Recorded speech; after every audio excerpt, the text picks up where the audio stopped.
Next up is the Nebraska Cornhuskers. Nebraska finally broke its 7-year streak with a losing record in 2024 with a 7-6 record, winning the Pinstripe Bowl for their first bowl victory in 9 years. 2015 was the last time Nebraska won its bowl game.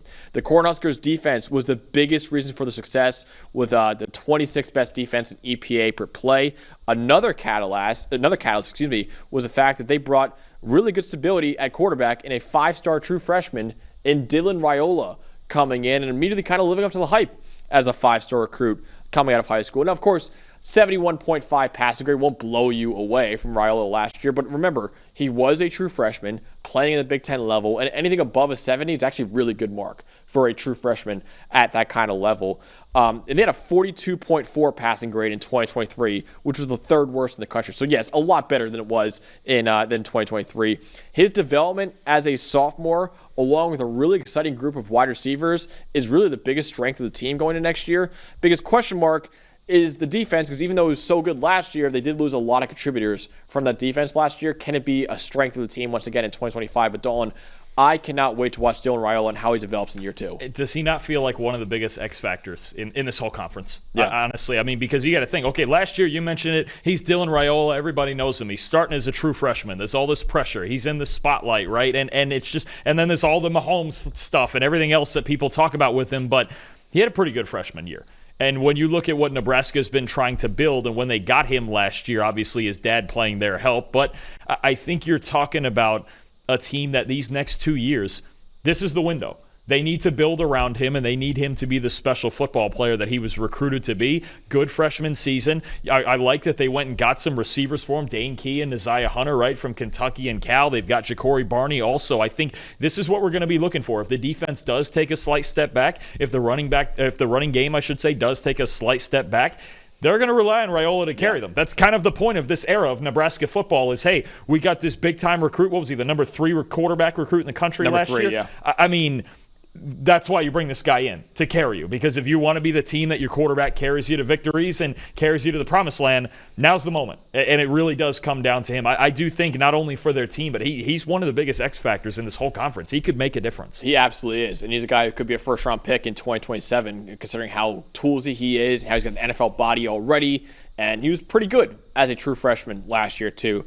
Question mark is, can this defense still perform at a high level with so many losses they had? Because, listen, they lost 8 of their 10 most valuable defenders from last year's team according to our wins above average. I mentioned before, 26th best defense in the country in terms of EPA per play. They lost so much, though. The defense really was the biggest reason why they made their first bowl game in 8 years. But with so many guys leaving now, I think that offense will have to step up a lot more in 2025. But Dalton, tell me more about Raiola. What did you like from him in his true freshman year, and what is the strengths and weaknesses of his game right now? So there's so often splits on guys. You know, there's even other guys we've talked about in other previews where it's, okay, is it clean versus pressure? Is it play action versus not? Is it a certain area of the field? Is it coverages? I think what it is for Dylan Raiola that we saw last year, when he's thrown into zone coverage, he's fantastic. He's got a very natural feel with his arm talent for layering throws over defenders. He can throw off platform. He can throw from different angles. He throws with great touch and velocity at the same time. He's really good at throwing balls into windows. When you look at how he played against zone coverage last year, 82.3 passing grade, that was top 20 in the country. He was really good, and he was completing almost 75% of his passes against zone coverage. 7th best in the country at 74.6%. So he understands defenses. He sees windows, and he layers throws, I think, especially into the intermediate range on those deep overs, as well as anybody in the country. Now, let's go the other way. And this isn't all his fault, because their receiving core was not very good last year, and that's why they went out and got guys like Dane Key and Neziah Hunter, right? 55.7 passing grade versus man coverage, bottom 15 in the country. 8 turnover-worthy plays against man coverage last year, 4th most in the country. It really is a big coverage split with him that when teams challenge Nebraska's receivers, and I get it. He's forcing it. He was forcing it a little bit because he kind of had to, right? I mean, what else are you going to do?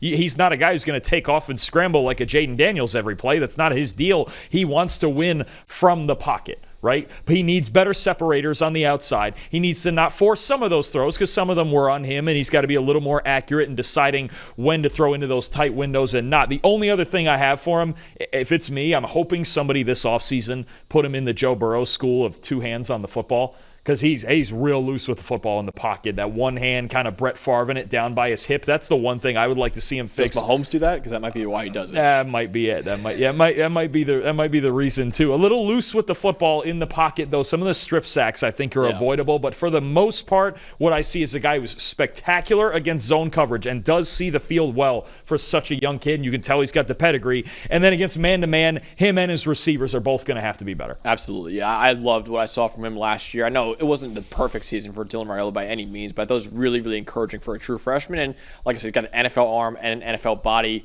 He should be playing on Sundays pretty soon. But he still has 2 more years of college football, and a guy should help him out a lot in his sophomore year is a transfer coming in Dane Key from Kentucky. 6'3", big target for Dylan Raiola. Can go up and grab 50-50 balls with the best of them. 11 contested catches this past year were third among all SEC wide receivers. Really good at finding the soft spots in zone coverage too. In fact, he placed in the 91st percentile of FBS wideouts in receiving grade against zone coverage last year. He will be the X receiver for Dylan Raiola as a sophomore and probably a top weapon for Nebraska next year too. And Dalton could be a guy that helps out Raiola a lot against man coverage. Absolutely. No, I think I hate using. I need to find another word, but he's kind of the key to their whole season. Yeah. It's why they brought him in. He's a legitimate NFL, maybe top 100 prospect as a receiver. They have to win one-on-one. And think about the teams in the Big Ten that we either have or haven't talked about yet. When you think about, even a Purdue and Illinois, there's other teams, Michigan, these teams that want to run man-to-man coverage, and they do it a lot. And teams in the Big Ten, when they know they have a team beat in man-to-man coverage, they're gonna stay on it. They're gonna stay on the gas. They have no reason to. Illinois, when they play certain teams that lack at receiver, they have no reason not to send 5 and go press cover 1 the entire game. And teams like that will do that against Nebraska. They did it against Nebraska last year, and it was a real problem for them. You have to make him respect you. If Dane Key can win those one-on-one separation, those one-on-one battles, I should say, with that frame, especially the contested catches, you make teams think about it a little. And then you get Raiola throwing in again to zone coverage where he was top 20 last year. The improvement of this receiving core is crucial to their entire season. That's really going to make the biggest difference out of anything. Yeah, he's great against man coverage, Dane Key is, and also, like I just said before, is 91st percentile against zone coverage too. So that should help out Raiola a lot, and he should be the number 1 weapon for Nebraska next year. Dalton, who is the top defensive player on a defense that did lose a lot of talent? Let's get into a fun transfer from Georgia Southern. Marcus Watson-Trent, the linebacker. He kind of comes from the Ivan Pace Jr. school of undersized linebacker that should not be a good run defender, but he's a really darn good run defender. 90.1 run defense grade last year at Georgia Southern, 6th best in the country, and he's only 5'11 and 225, very similar size to Pace. He doesn't blitz the same way Pace does, but it's that same thing where his eyes and his feel and he's a low-key good tackler for that size.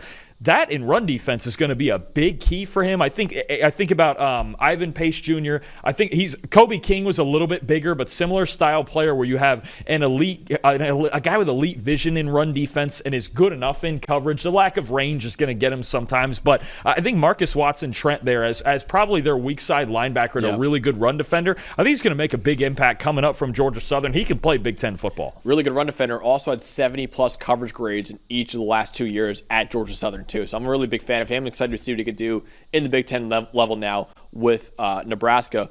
Dalton, their win total is set at 7.5 right now. Are you taking the over or under? Will Nebraska take a step forward in year 2 with Raiola, or will it be kind of much more of the same in 2025?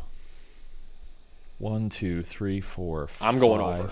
I think I'm going over. I don't know if they're in the playoff-ish Indiana-Illinois range. I will say it's the second easiest schedule in the Big Ten, according to our power rankings. There's only one game here, and that's at Penn State, that I'm like, no, they're not going to win that game. Yeah. And I'll tell you what, in a conference that there are a lot of questions for a lot of teams at quarterback, there's no question who this team's quarterback is, and as talented as he is, that's really what you're hoping for. If he takes the step forward and he throws out there an 85 passing grade or something like that this year, they're going to be good. Yeah. It's just a matter of if he can do that, and because he's under a ton of pressure, no question. It's been that way since he stepped on campus, but I don't think that part bothers him. He's like the Bryce Underwood for Nebraska, essentially. I mean, like it's the same thing. Yeah, it's Lagway at Florida, it's Underwood at Michigan, it's Raiola at Nebraska. We need to not forget.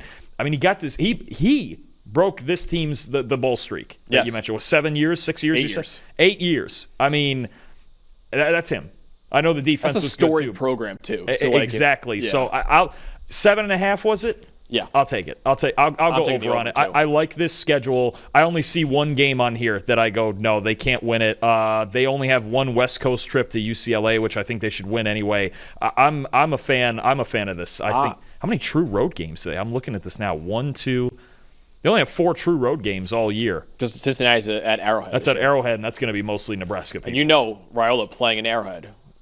Oh, that's yeah. It's going to show out. You know that was done. Of course, whoever's writing the script did that. You got Travis Kelce's alma mater in Cincinnati, and then the guy who's cosplaying as Patrick Mahomes.